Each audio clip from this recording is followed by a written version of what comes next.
नमस्कार साथियों। आज मैं और हमारे साथी कांग्रेस के नेता प्रबुद्ध खिलाड़ी विजेंद्र बॉक्सर जी तकलीफ और पीड़ा के माहौल में आपके बीच में उपस्थित हैं।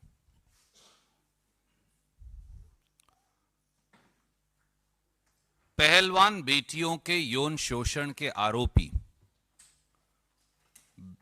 भाजपा सांसद बृजभूषण के असिस्टेंट और नॉमिनी संजय सिंह के चुनाव के बाद कुश्ती में ओलंपिक पद जीतने वाली देश की पहली महिला खिलाड़ी साक्षी मलिक ने खेल से संन्यास की घोषणा कर दी, जो भारत के खेल इतिहास में एक काला अध्याय है। अब लोग क्या कह रहे हैं, देश क्या कह रहा है? बृजभूषण का तंत्र जमा मोदी सरकार का सहयोगी मंत्र, ये बना बेटियों के साथ न्याय से षड्यंत्र। किसान की पहलवान बेटी की आंख से निकला हर आंसू मोदी सरकार की बेशर्मी का प्रमाण है। अब भाजपा का नारा है, बेटी रुलाओ, बेटी सताओ और बेटियों को घर बिठाओ।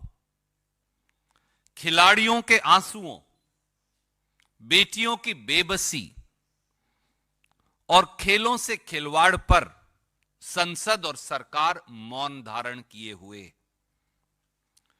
इन चैंपियन महिला पहलवानों, किसानों की और देश की बेटियों के साथ जाति और अन्याय के लिए सीधे सीधे मोदी सरकार दोषी है। यह दर्शाता है कि न्याय की गुहार लगाने वाली देश की हर बेटी को मजबूर करके घर भेज दिया जाएगा और दोषी सत्ता की शहतीर से कह कहे लगाएंगे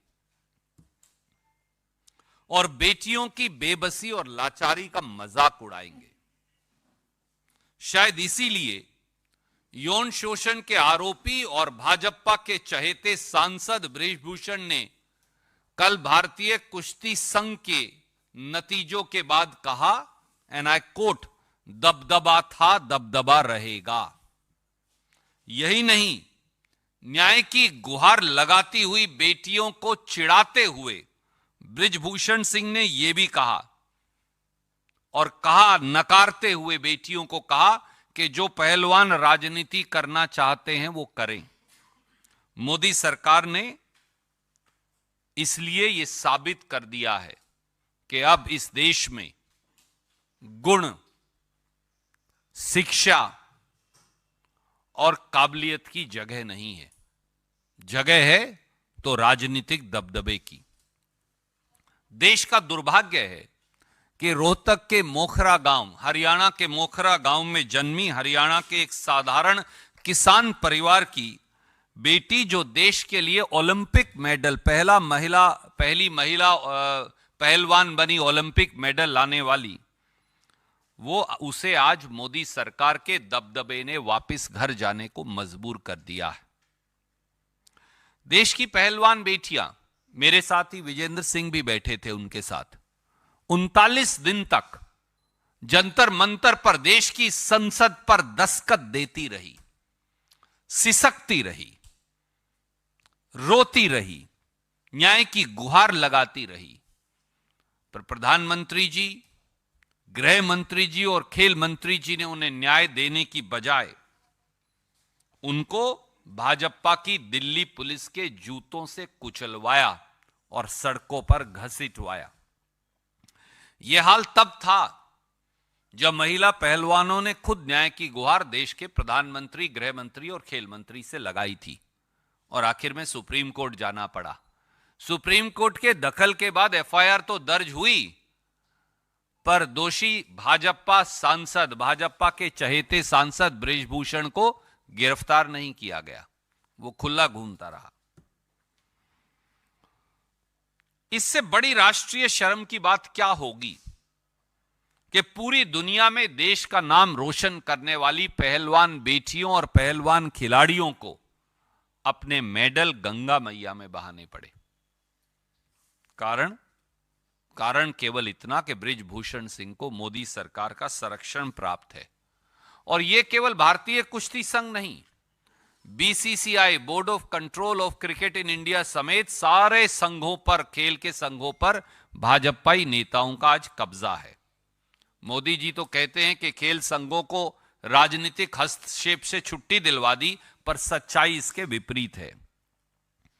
साथियों, क्या मोदी सरकार को इस देश में एक भी महिला खिलाड़ी पहलवान नहीं मिली, कोई एक भी सज्जन व्यक्ति नहीं मिला जो भारतीय कुश्ती संघ का अध्यक्ष बन सकता था, चुना जा सकता था?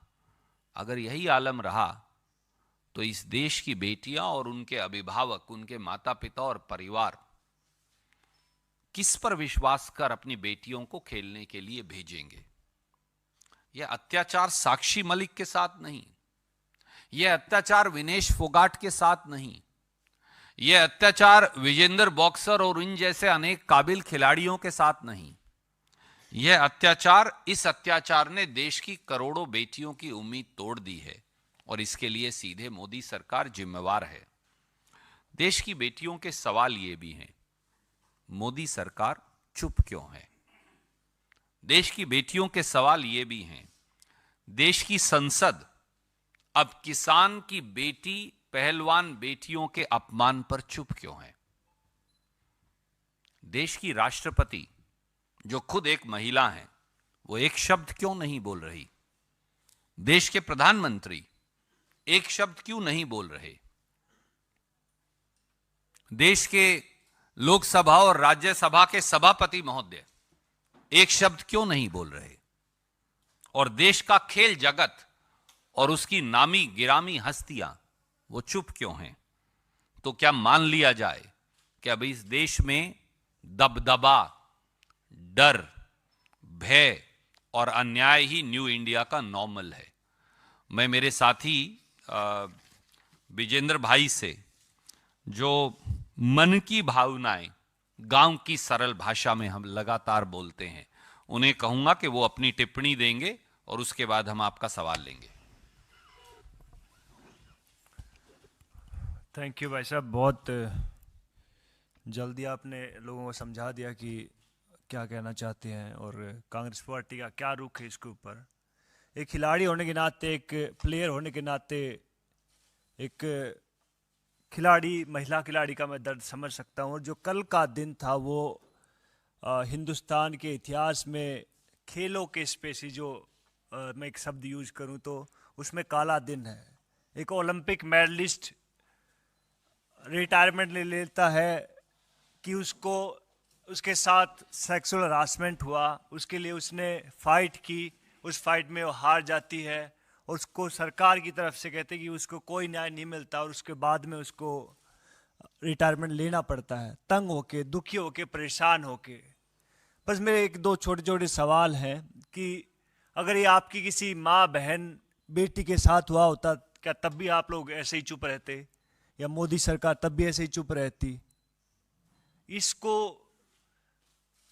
इस खेल के जो इन्होंने प्रोटेस्ट किया था उसको तरह तरह से बदनाम करने की कोशिश की गई। उसको कहा गया कि आप किसी कांग्रेस पार्टी से प्रेरित हैं, उसको कहा गया कि आप, ये तो जाटों का एक प्रोटेस्ट है, तरह तरह के एलिगेशन लगाए गए। मैं गया वहाँ, पहले दिन से उनके साथ था, मैं अब भी साथ हूँ और आगे भी साथ रहूँगा, बिकॉज मुझे मालूम है कि खिलाड़ी की जो पीड़ा होती है वो इतनी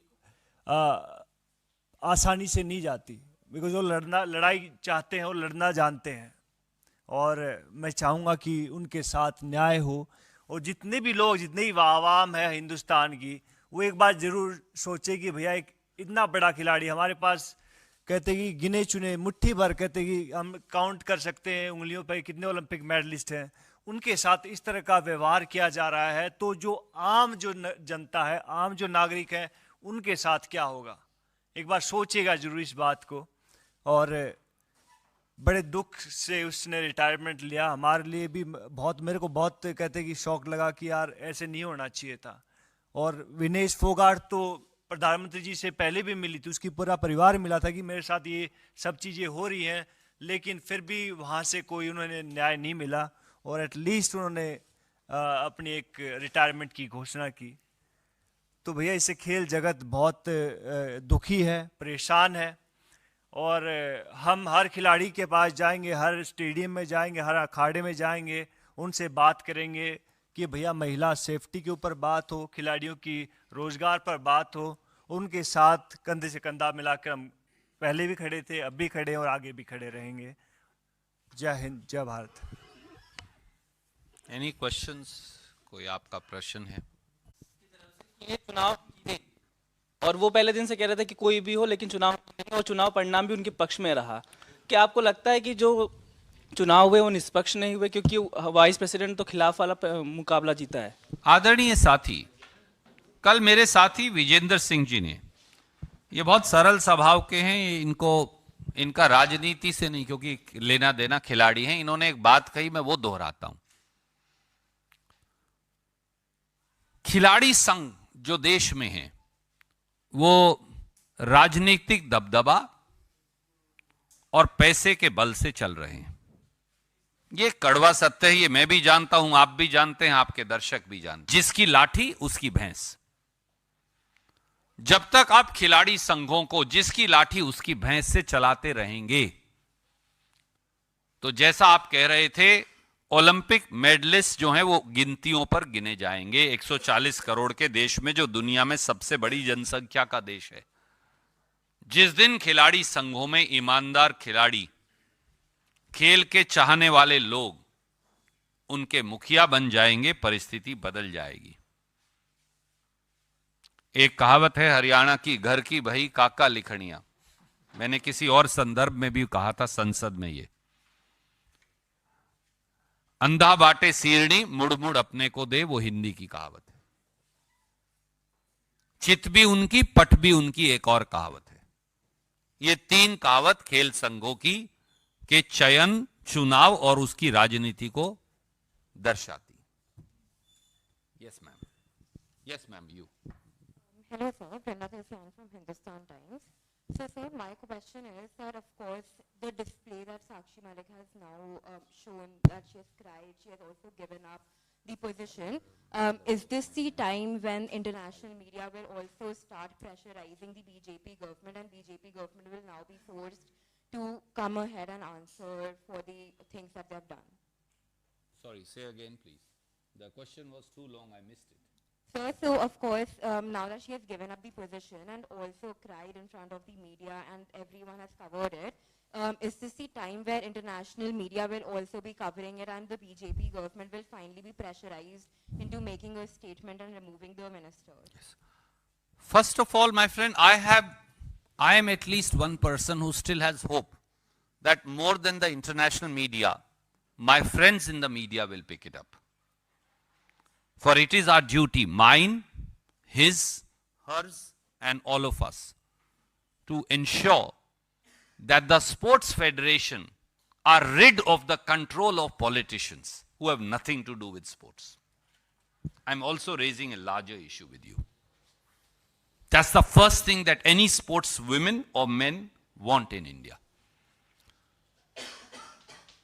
I ask that Prime Minister must come before the nation, and I request him with folded hands that he must answer to the travesty of justice, subjugation of talent, and bulldozing of quality of sports that's happening in this country, the symbol of which is BJP MP Brij Bhushan. I also ask the Honorable President of India, whom we respect immensely, to shed all inhibitions and speak up for the daughters of India. I also appeal to the Speaker of Lok Sabha and Chairperson of the Rajya Sabha to speak for daughters of farmers and the way they have been insulted. Forget about your leanings or your preferences, and please, with folded hands, I say, speak up. And I ask every sportsman and women in this country to rise up and to speak up. For if we don't speak up now, then this is perhaps the beginning of end of sports in this country, along with many other institutions that are falling by wayside. Sir, आपने तो जो कुछ कहा, विजेंद्र जी से मेरा एक सवाल है। आपने अभी कहा कि देश के जितने खिलाड़ी हैं हर स्पोर्ट्स पर्सन को आवाज उठानी चाहिए। जैसे कि कई बार दुखते दिल से ये बात कह चुके हैं कि क्रिकेटर जो हिंदुस्तान में सबसे ज़्यादा पॉपुलर है वो भी एक स्पोर्ट्स पर्सन है। इन्होंने कहा कितने क्रिकेटरों ने साक्षी मलिक के लिए या रेसलर्स के लिए आवाज़ उठाई। क्या क्रिकेटरों को आवाज़ उठानी चाहिए, चाहे वो रोहित शर्मा हो, चाहे विराट कोहली हो, कोई भी हो? जी, बहुत सारे लोगों का कहना है कि दूसरे खिलाड़ी कोई आवाज़ नहीं उठा रहा है इसके ऊपर, तो लेकिन लोगों को नहीं मालूम कि बहुत सारे जो साथी खिलाड़ी हैं वो गवर्नमेंट जॉब में हैं, स्पेशली हरियाणा में है। तो हरियाणा में गवर्नमेंट किसकी है? बीजेपी की है। राजस्थान में गवर्नमेंट किसकी है? बीजेपी की है। यूपी में गवर्नमेंट किसकी है? बीजेपी की है। तो बेचारे खिलाड़ी बोलेंगे तो वो उनको कहते को, बिकॉज इतने मिडिल क्लास फैमिली से वो बिलोंग करते हैं, लोअर मिडिल क्लास फैमिली से बिलोंग करते हैं, बहुत गरीब होते हैं, संघर्ष करके ओलंपिक लेवल तक पहुंचते हैं। फिर उनको कहते कि रिजाइन लेटर हाथ में दे दिया जाता है कि भैया आपने कोड ऑफ कंडक्ट ये तोड़ा है और आपको घर बैठा दिया जाएगा। तो बेचारे दबी आवाज़ में बोल नहीं सकते, डरे हुए हैं, इसलिए नहीं बोलते। अदरवाइज उनका अगर फ़ोन पे बात करेंगे क्रिकेट सर, हाँ सर, स्पोर्ट्स पर्सन क्रिकेट को सर वो स्पोर्ट्स नहीं, उसका एक वो स्पोर्ट्स से कहीं बढ़कर है, मैं मानता हूँ। और हमारे मुल्क में तो कहते 3 चीज़ें बहुत चलती हैं, एक तो पॉलिटिक्स बहुत चलती है, एक बॉलीवुड बहुत चलता है, क्रिकेट बहुत चलता है। तो ये तीनों चीज़ों में कहते कि कभी भी जो असली मसला होता है उसके ऊपर ये कभी बात नहीं करता। आप कभी भी देख लीजिए, बॉलीवुड स्टार, क्रिकेटर स्टार या कोई भी जो काम का ढंका करने वाला इंसान है, जो काम की बात होगी उसके ऊपर कभी नहीं बोलेंगे। और जो जितने भी अवार्ड हैं, जितने भी राज्यसभा हैं, सबसे पहले उनके पास जाएंगे। ये सच्चाई है, ये आप सबको मालूम है सर। लेकिन ये देश का दुर्भाग्य है। तो अपने जो रोल मॉडल हैं, चूज वाइजली। आप किसको रोल मॉडल मानते हैं? जो आपको हर मसले पर जवाब दे, जो आपके साथ हमेशा दुख में आपके साथ खड़ा रहे, आप उसको रोल मॉडल चुनिए, ना कि जो टीवी पे दिखता है उसको नहीं। Because we have a protest today, yeah.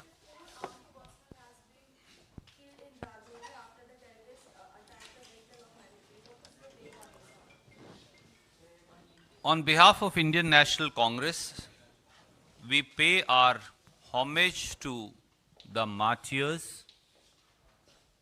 who have given the ultimate sacrifice for Mother India, fighting terrorism and terrorists. Our heartfelt condolences to their family. It also raises a pertinent question. On one side, the Honorable Home Minister and Defense Minister of India every day say that terrorism has ended. But if you see in last 3 months, the incidents of terrorism and ambush that have happened of our army personnel, and in last 6 months, the incidents of Naxalite attacks that have happened on our paramilitary forces and army personnel, it's unprecedented. So I think it calls for a serious internal security review, as also the situation at our borders by the Prime Minister of India and sharing it with the country. More so when China continues to occupy large tracts of Indian territory in eastern Ladakh, and they are setting up villages in Arunachal Pradesh. They are at the borders in Bhutan, including constructing roads up to the Chicken's Neck, what we call the Siliguri corridor. And there are reports of incursions by the Chinese in Uttarakhand, one instance where they came up to a bridge. So I think these are important issues. Bereft of any politics, I urge upon Prime Minister and the Defense Minister and the Home Minister to have an internal security review and the review of our borders and the situation prevailing thereupon, and tell the country by when will they show red eyes to China and reclaim the Indian territory. Thank you. I will discuss it separately another day, for sure.